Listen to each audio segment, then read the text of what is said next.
Queen Carvania stood haloed by the morning sun.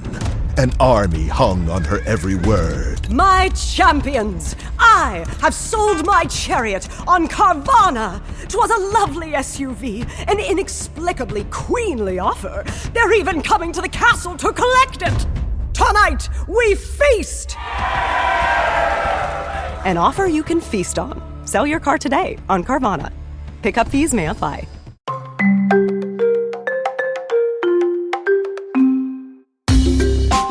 Hello and welcome to That's Absurd, Please Elaborate, a show where you ask us questions that are weird and goofy and silly, and then we do research to try and find like an actual answer. Like, what does science say? What do historians say? What does some guy on the internet say, like on Reddit, but then we actually dig into it and find out if he's right or not with better sources than just a guy on Reddit, typically. Yeah, typically. Have you found that happening a lot? I find that happens a lot. What do you mean? Like, wow, what? I start looking into a question and I'm like, okay, this Reddit guy, maybe he's onto something. I'll look into it. And I'm like, oh, Reddit guy was right. And I'm actually really impressed. Like, nice job, Reddit experts sometimes. Anyway, we're the experts on this show. I'm Julian Huguet. I'm Trace Dominguez. I have a bit of a cold because we just got back from Open Sauce, which is a annual maker, a nerdy kind of get together of creators and fans of those kind of things. And we met all sorts of awesome people. And I talked way too much and destroyed the voicey thing that I use to make this show every week. So and the karaoke. Also the karaoke. The shouty pop punk heavy karaoke that we did. Yeah. We got a lot of angst out to the point that our voices left us. We sure did. If you're a first time listener, as always, sorry. If you are a long-time listener, this episode's going to be a little different. We're trying something. Instead of Trace and I each sharing a question with each other, we are going to try answering just one question. Here's our thinking behind it. We want the show to be a little more focused. We want the show to actually be a little less work for us because sometimes we're off doing conventions or Trace has a big boy job or I am also studying. And also, this way, if we have a guest on, we aren't assigning them homework, which has kept some guests from wanting to come on and also made it difficult for guests who aren't maybe science communicators to participate. And so this way we can have a wider variety of guests as well. So that's the thinking. If you hate this new format, or if you love this new format, if you have strong feelings one way or another, you can let us know. There are a panoply of ways to do that, as always, and we will get to them at the end of the show. Anyway, Trace, what is your question this week? My question this week comes from Levi, who asks, what's the boringest day in history? Oh, great. We're going to have a real exciting episode now. Yeah. We're going to. Should I do the whole episode just deadpan? This is more history than science, but a lot of people have fun facts about days that are important in history. But what about something that didn't happen? What day would be the most boring if we could figure it out? And would having more boring days solve anything? Trace, I love this question. I'm very excited to hear your answer. Yeah, I really enjoyed this question. I was super pumped about it. You can tell by the way I'm expressing myself currently. Julian, is there an objectively boring day? I can't keep this up. I can't do it. I can't. We're straying too much into NPR, which I love. Oh, yeah. Which I fear was becoming too interesting.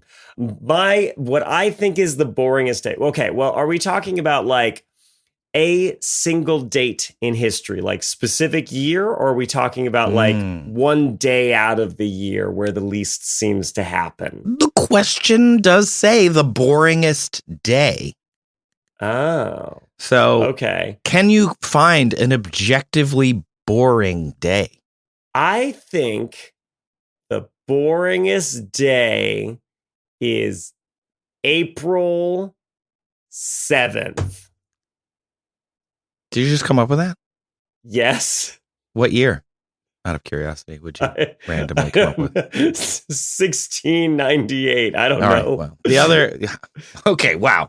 Did I steal your thunder? You didn't steal anything. I'm just really impressed because, and luckily for us, a British computer scientist, William Tunstall Pedo, had this website, trueknowledge.com.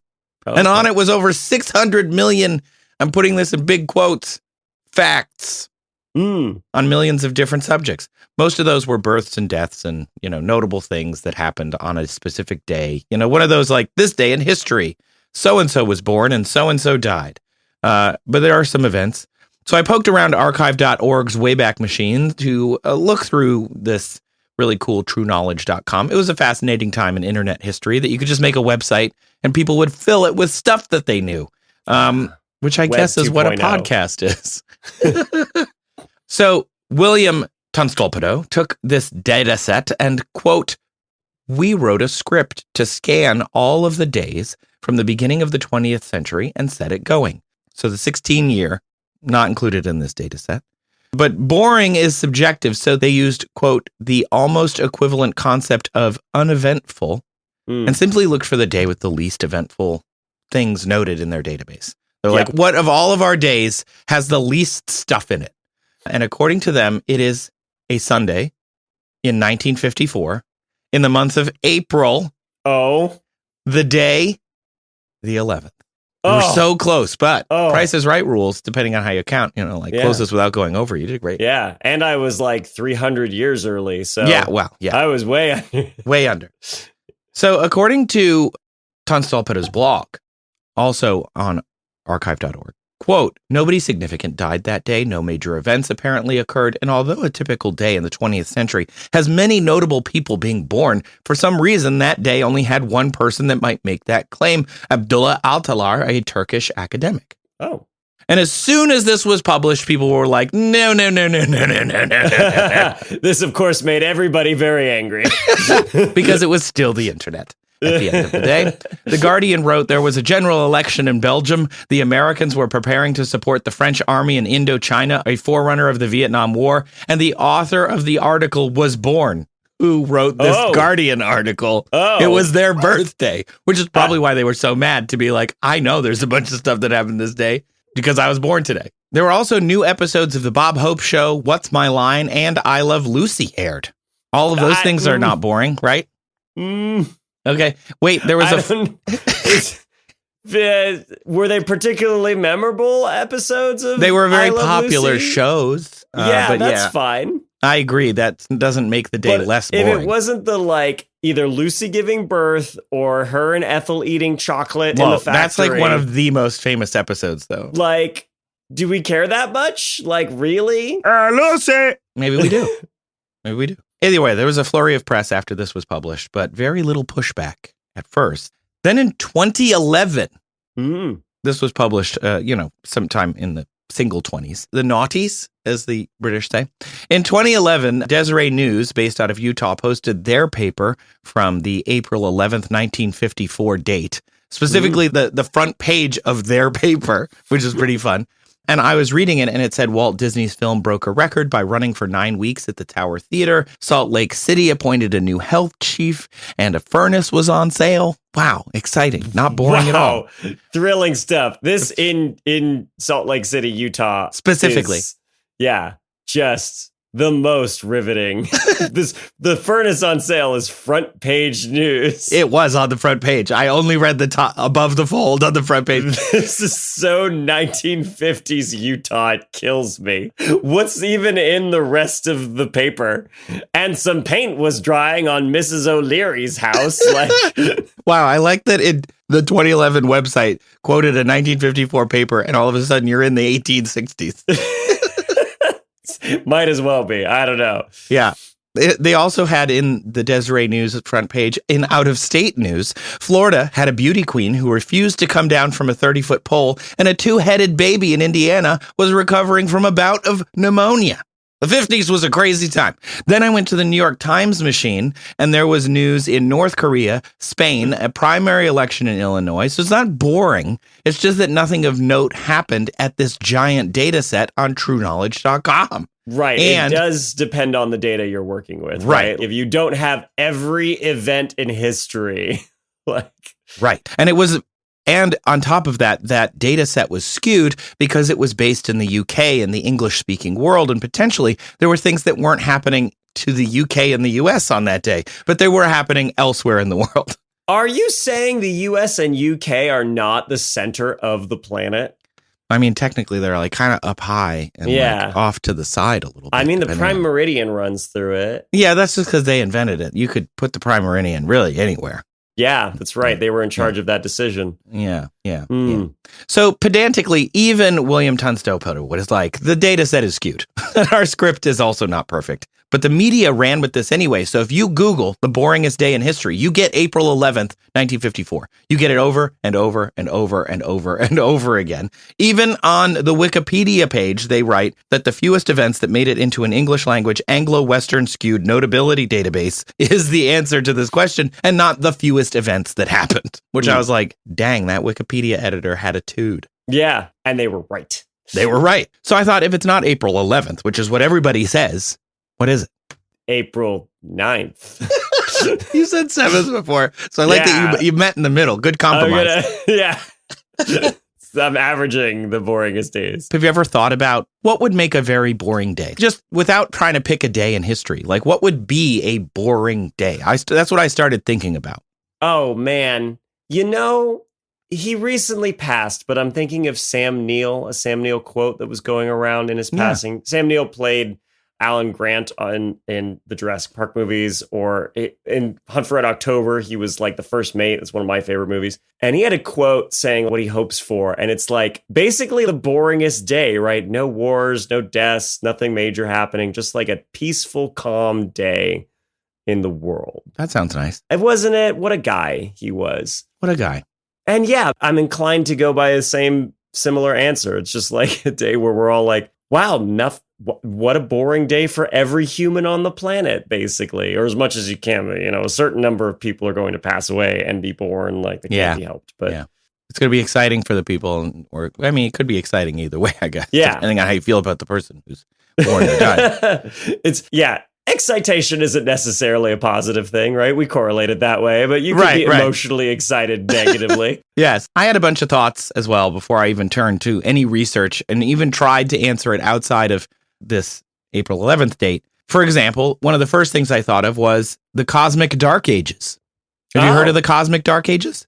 I mean, yeah, I hadn't even considered that we don't necessarily need to keep it human-centric. No, why even think about that? So why do that? That's a great point. Yeah. If you're not aware, the cosmic dark ages, I'm going to give you the history of the universe in a nutshell. Here we go. Big Bang, rapid inflation, afterglow, cosmic dark ages, first stars. So we're looking before stars exist, after the Big Bang, after rapid inflation, and after the Big Bang's afterglow. There was a period where we didn't have stars for 400 million years after the Big Bang. So once we did have stars, then they start to form all the cool stuff, galaxies, nebulae, planets. It just takes billions of years to make all the heavy elements and combine all the stuff because the universe is big. But about 380,000 years after the Big Bang, the cosmic dark ages is happening, and the universe is basically neutral and transparent and literally dark because there are no stars. There's nothing shining light. It's just a bunch of gas molecules floating around. There's no light. There's nothing visible in the whole universe. It's not eventless. Things are happening. Gas is combining. Stars will eventually, coalesce with the hydrogen that is floating around this big empty space. But it's like just a few atoms at a time here and there interacting. So even though it's boring in terms of visuals, which is still human-centric, I mean, being bored is a human-centric idea, but there is a lot of things happening, and it can be very exciting construction site for the future universe for cosmologists. But if you were to pop in on the TARDIS during this period, right, and look out the window, you just wouldn't see anything. There'd be nothing happening for hundreds of thousands of years. I think of it as like the cosmic orchestra warming up. Wow. Yeah, it was pretty deep, wasn't it? That was a good one. That was great. I know. But it's just kind of like nothing, just noise, nothing really important, but it's building to something like beautiful and very complex. But you've got, and correct me if I'm wrong, because I don't have it in front of me, but basically you've got 3 elements total that exist at this point, right? You've got like hydrogen, helium, and lithium, Yeah, I honestly don't even know if you have 3. I've never thought about it. I know you have hydrogen, but gotta have hydrogen. I don't know how you're getting the other ones without fusion. You need stars to make everything else and supernovae to make anything heavier than iron. Right. So it's going to take a while for everything else to happen. But yeah, it's just the first little violin. Yeah. The first vacuum tube warming up. Get it because it's space, because the vacuum. Yeah. It's vacuum. Very nice. Yeah. Very good. Yeah. Yeah. Yours is better. Even though I talked myself out of it because I'm like, just because humans think it would be boring doesn't mean it's actually boring. There's a lot happening. We just can't perceive it easily. Even though the question said history could encompass the future if you think of it as like all of history. So maybe I thought, what if the boringest day is like tomorrow? Or like, what if the boringest day is today next year? Like the epistemological understanding of time has a horizon. You just can't imagine something happening. So like the imagining of what happened that day would feel sort of like what you described with Sam Neill's quote. Like it would feel much calmer on a future day because you just can't imagine all of the things that are really happening that day because the complex fabric of a day of billions of people is unknowable for the average person. So you just pick a far day in the future and then you're like, hey, that's the boringest day. Of course, when we get there, we'd find out that it's actually not the boringest day. And you have to imagine the complexity of the actual richness of that day. And now we're back to the Dictionary of Obscure Sorrows from before and the term sonder, which is like everybody has a super rich life. But then I started to talk myself out of that too, because the imagining of the day is not what makes a day boring, right? Boring is a kind of weird concept. For a long time, I've thought the boringest day of the week is Tuesday. For most people. It's not Monday, so it's not the first day of the week. Yeah. And it's not Thursday, which is almost Friday. And Friday can't be Friday. And it's not a weekend. Can't be a boring day. And can't be Wednesday, because Wednesday has a cute name, Hump Day. Hump Day, because the camel. That camel's really excited for Hump Day. Whoever wrote that ad, it's completely changed our culture. Changed the lexicon. Hump Day? Yeah, that would be on my Tinder profile if I were that. If you've ever used Hump Day, that's me. And then I did that, camel. And then they'd probably slide into your DMs with like an inappropriate joke about Hump Day. And then you'd be like, oh, the Hump Day writer's a creep, would be their rep. I'm ascribing a lot to this person I just imagined. Whoever wrote that, they listen to this show for sure, and they're going to be mad. They're going to write in. Excuse you, sir. Why does the person have a transatlantic accent? Everybody does. Every imagined person I have. Excuse me, sir. I wrote the Hump Day ad, and let me tell you. I was the author of the Hump Day commercial advertisement. So I started to interrogate that idea, that Tuesday is the boringest day of the week. Not by events, because events happen every day, as you so mentioned, births, deaths, and all of that. Tuesday is never a U.S. holiday. I'm going U.S.-centric. So U.S. holidays are always pegged to Mondays or Thursdays, which provide long weekends for the populace. So Tuesday will never be a random day off given by your company or whatever. Wednesday, again, Hump Day. Weekend Eve, Thursday, Friday, TGIF, lots of days off. Definitely can't be boring. Monday, famously a lot, lasagna, etc. Weekend days are full of religious significance, which is also important, which means even though people find church boring, it's an important day. So they've got religious significance and holidays and activities. U.S. Election Day is on a Tuesday, stupidly. It should be a weekend day. It's annoying that it's on a Tuesday. I understand why they did it. I don't like it. And it should be a day off. That's just my thing. But is the boringest day Tuesday? Tuesday is a concept. So I did some Googling and I was humbled. In 2010, a group wanted to find out what caused happiness. And I know happiness is not boredom. They do kind of have opposite emotional framings. They used an iPhone app because in 2010, you could just get anybody to download an app, apparently. iPhone 4 was the hot thing. And they asked people to rank their happiness in that moment, created hedonometers on their website. And they got 100,000 data points, probably from like 15 people, though. It doesn't say. And they published all of it, and it's not generalizable. But Tuesday was the least happy day. It was considered the most stressful day because it was after Monday, and now I had to get all this stuff done before, the week really got going. So it was like a busy work day, and that made people upset. So maybe Tuesday's the most melancholy day. And then there was a Psychology Today blog. Are they blogs? I don't know what they are. I don't know. Frank McAndrew, PhD, wrote that Tuesday feels subjectively like the longest day of the week because the weekend feels further away and you just finished your weekend. So you don't have a break for a while. And so it's people's least favorite day of the week. When they pick their favorite day, they didn't pick least favorite, they picked favorite. Tuesday got picked the least. So in 2026 parlance, I think Tuesday's got no riz. Doesn't mean it's boring. Just true. It's giving melancholy. It's giving melancholy. I think the real problem with answering this question, okay, I'm going to put this out there. I've never talked about it publicly before.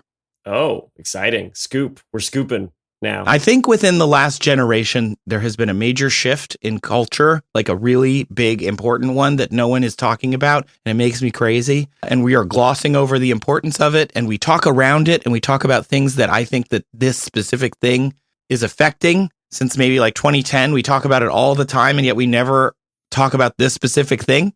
And I think as a society, as a species, I guess, we have cured boredom.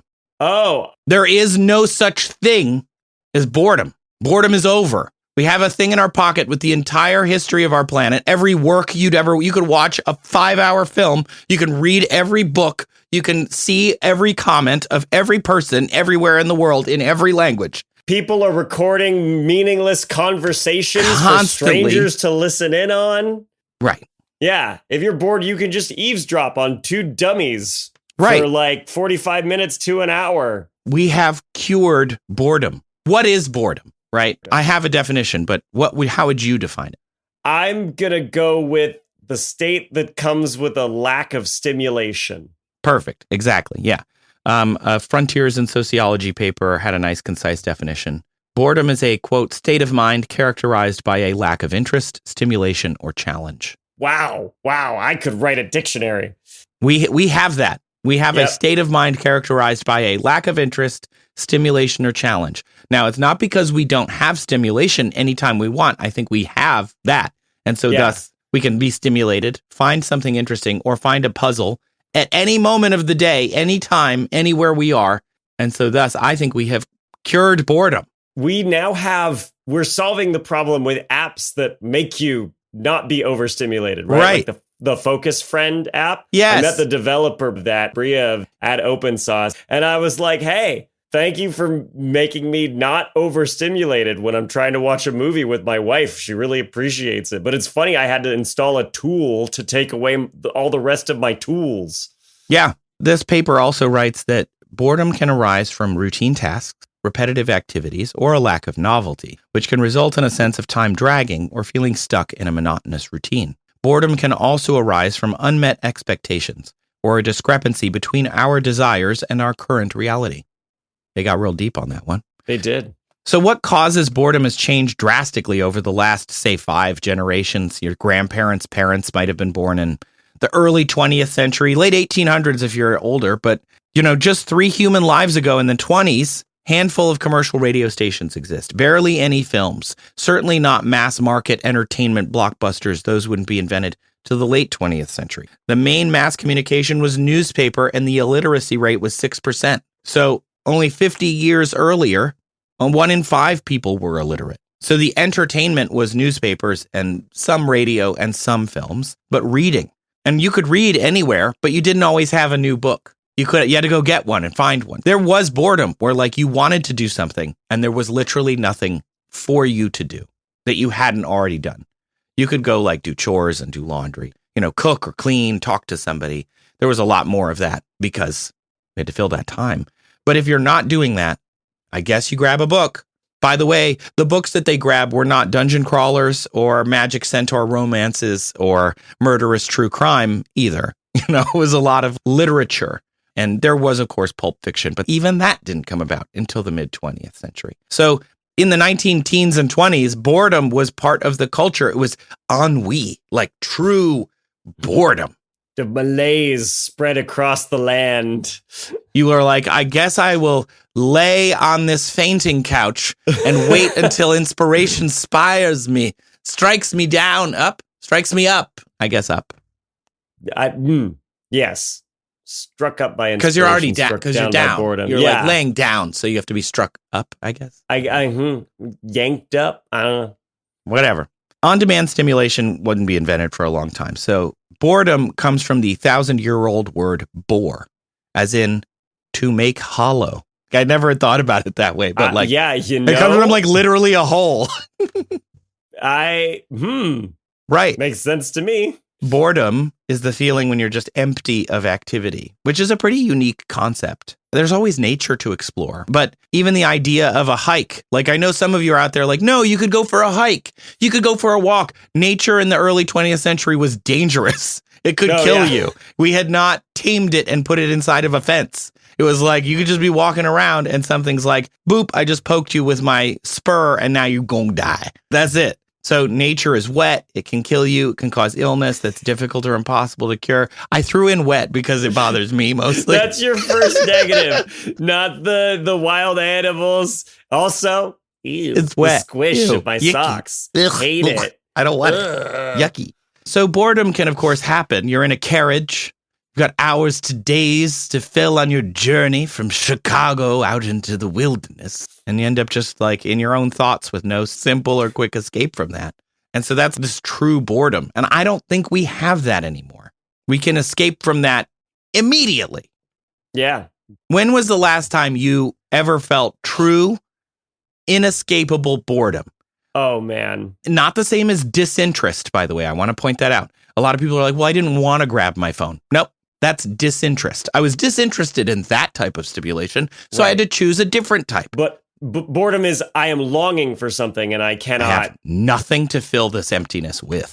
I mean, my power went out like a couple weeks ago and it was late. So, and like we couldn't open the garage to go anywhere and it was dark. So we're just sitting in the dark doing nothing. Talking to each other? Oh, no. What? Oh. I've had Sorry. My wife and I have talked about everything. You've had every conversation. We've had all of them. We've talked about every subject. You had conversation 3782A? Yeah, of course we did. The one about wizards? Yeah. Yeah. Oh. What about B? B? Where you flip it? The one about rats pretending to be wizards? Yeah. Oh, wow. Jeez. Obviously. Yeah. You really worked through the manual. Yeah. Well, we were just those are based on Fantasia. I guess it would be a mice pretending to be a wizard. We did talk about this. Rodents, anyway. Whatever. So, yeah, no, like that was the last time I can really remember because I was like forced into this state of having no stimulation. But like there's an Onion article where it's like man spends 10 minutes figuring out what podcast to listen to when he takes out the trash like for 30 seconds. And I'm like, right. I am ashamed to admit that is me. If I have to go anywhere, I'm like, oh, I'm going to put my Dungeon Crawler Carl audiobook on, or I'm going to put my podcast or whatever. Goodness forbid that there just be silence when I'm walking somewhere. Right. Can't you just let your mind wander. Yeah. Can't have. Clearly, the people who send us questions don't have this issue because I do. I struggle to just be like in the shower and letting my mind wander. These questions for me, myself, they're rare now. Yeah. I mean, there's a reason shower thoughts are a thing. And I'm really glad you brought that up. I didn't have this in my script, but it is one of the few times where most people, I mean, if you didn't put on music or a podcast or something while you're taking a shower, maybe you forgot it, your phone isn't on, your battery's dead on your waterproof speaker or whatever, and you're just in the shower. That is one of the few times where your brain does just wander in the modern society. Mm-hmm. Unless it's like people are on a train, they're in a car, they're usually on their phones. Literally people, I've seen this on purpose, not pulling my phone out to watch other people get in an elevator to ride 3 floors. And they pull out their phone and they start scrolling nothing for 10 seconds just to like not have to use their own thoughts and sit there with their thoughts. I do it too. I only stopped doing it because I noticed I was doing it and I'm like, ooh. In April 2026, a data analysis team, Manikai, found that there are 6.12 billion users of the internet. Many of those do it with the smartphone, so nearly 3/4 of the earth is on the internet. Meaning 3/4 of the earth has a huge and generally free entertainment system in their pockets or in their homes. We can literally see anything we want. We can see, things that used to be rare. We can find them with a few keystrokes. And that's incredible. But that means we spend all our time avoiding boredom. The avoidance of boredom is so pervasive now that when was the last time you actually felt it? I don't mean feeling disinterest, decision fatigue, or being overwhelmed with choice so you didn't make one. I mean like truly boredom. It's so interesting that has basically disappeared. And it's very important. Boredom requires us to then think in our own thoughts and be in there. And that deep thinking is extremely beneficial to the human experience and to creativity and to how we have gotten as far as we've gotten in society. And now we just don't have it, which is so cool and sad and kind of weird to think about. Yeah. So anyway, thanks for sitting with me on this little rant. But the answer, Levi, is the boringest day. There ain't no boring days. The day is as boring as you choose now. That's what my mom used to say. I was avoiding saying what my mom used to say is like, people who are bored are boring people. And I see what she meant. It's like you can always go be creative. You can always do something, you know. Well, now that phrase has a new meaning. What do you mean you're bored? Can't you put on a podcast? Yeah. Can't you pull up a YouTube video? Listen to somebody else's media. I'm talking about like, go get a stick. Go get a stick and, I don't know, hit a tree with it. Yeah. I don't know, like build a fort outside. Nature is pretty safe at this point. So maybe like that has also been part of the curing of boredom. Because now there's like, nature is pretty easy to go and explore without the fear of death or dismemberment or wet. It's greatly reduced. Yeah. Still wet though. Sorry. If you have good shoes, it's probably. It's true. Yeah. Good galoshes. Here's what I wrote to kind of wrap up. Every day, there's a war betwixt bacteria or insects. There's mating happening for the first time. Someone's creating something incredible. Someone or something's life's forever changed by a huge event. That applies to people, regions, states, continents, earthquakes, volcanic eruptions happen, trees sprout or fall, animals evolve or become extinct. The ocean erodes a cliffside, exposing something never seen before. The clouds form into storms and lightning strikes, maybe near a nest, a burrow, or someone's grandma's house. A mote of dust smashes into the side of the International Space Station, or asteroids smash into each other hundreds of light years away. Comets burn through space around hot Jupiter-sized planets where storms and winds rage beyond imagination and larger than our whole planet. The last gasp of matter falls into a black hole, and a newborn star flames into being for the first moment of their billion-year lives, shining light that will penetrate deep into the universe that you can see with a telescope from your backyard, which in itself, the universe, is bigger today than yesterday. How could anything here ever be boring? What is the boringest day in history? What I have learned from researching it is the day we're not paying attention. You could create the boringest day for you, but there's no objectively boringest day, except for maybe the cosmic dark ages, and you're not a cosmologist. That's pretty cool. I looked it up, by the way. Yeah, there were only hydrogen, helium, and a little bit of lithium. Just a little bit of lithium. Yay, my memory of the last time I researched this was accurate. Nice job. That was it. There were just like 3 types of things in the whole universe. Then one hydrogen's met one helium, and the helium's met a lithium, and they're all just like, I've had every conversation, even the one about wizards and rats. There's nothing to talk about. There's just nothing else to talk about. We've talked about the wizards. We've talked about the rats pretending to be wizards. Now we're like, that's it. We're out of that's it. You guys want to get together and fuse some more elements so we can... Yeah, we can make some friends. We make some friends. I'm bored. That's it. If you're bored, make friends. Wow. What elements do? We solved it. That's it. We've solved it. Wow. Thoughts? If a rat could be a wizard, what do you think the first spell it would cast would be? Thanks for listening to That's Absurd. Please elaborate. This show was created, produced, and written by Julian Huguet. And by Trace Dominguez. Also produced and edited by the wonderful and man pretending to be a rat, pretending to be a wizard, Kyle Sisk. Associate produced by Sabrina Capello. Our music is thanks to Epidemic Sound. Thank you to the listener who submitted the question in this episode. That is Levi. If you want to submit a question, look for the form in the show notes. Email us at hello@that'sabsurdshow.com or visit our website, that'sabsurdshow.com/ask. You can call us on the phone at 302-TAPE-SHOW, TAPESHO. We could not do this show without your questions, as we have said many times. So thank you so much for everyone who submits them, and we will get to as many as we can in as much time as we have before the universe flames out, or we create the heat death of the universe as everything just gets into a nice blasé future, which also might be the boringest future thing. Oh, that's good. Yeah, way in the future. Oh, I hadn't thought about it. That's pretty good. Hadn't either, till just now. No. Future episode. If, like I said, you have strong feelings one way or another about this different format of just one of us sharing a question and the other listening and learning, let us know. Those same methods of contact that we just listed will get you right to us. Yeah, if you have strong feelings, we want to hear about it. Thank you to our patrons over on Patreon. Like we said, we just went up to Open Sauce Live. We had a blast. We met a ton of science communicators that either, we knew a little bit or didn't know at all, got to make friends, and hopefully we can have them on our show soon. So we schmoozed. We schmoozed for used. So much schmooze. Because of our patrons funding us, we were able to attend this event. And that was really helpful, so we appreciate it. Our absurd administrators are Adam, Les, Austin, Jonathan, Dan, Sabrina, Balky, Hannah, Apothecary, Christina, Atomic Straw, Brian, Shane, Metric, Ton of Batcat, Puchu, and Connor. No bingo winners this week. Please leave us a review wherever you're listening to this podcast. It tells other people that the show is worth their time. And if you have left a review, thank you for that. We really appreciate it. We do read the reviews and we see them out there. The other thing you can do to help us grow the show, which is part of the reason why we're kind of switching up the format, is maybe it's a little more palatable for somebody who hasn't ever listened to a science podcast before. Share this with your friend who's never listened to a science podcast before. Maybe they'd be interested. Talk to your friends about the show. Help us grow it, because the bigger we get, the better the show can be. Because the more episodes we can do, we can actually, give ourselves a little bit of a salary for this and grow the show and do more events. If you have a live event in your town that we would fit in with, send them our way. Maybe we can come to your town, meet you and your friends. Yeah. But we can only do that if you all help us out.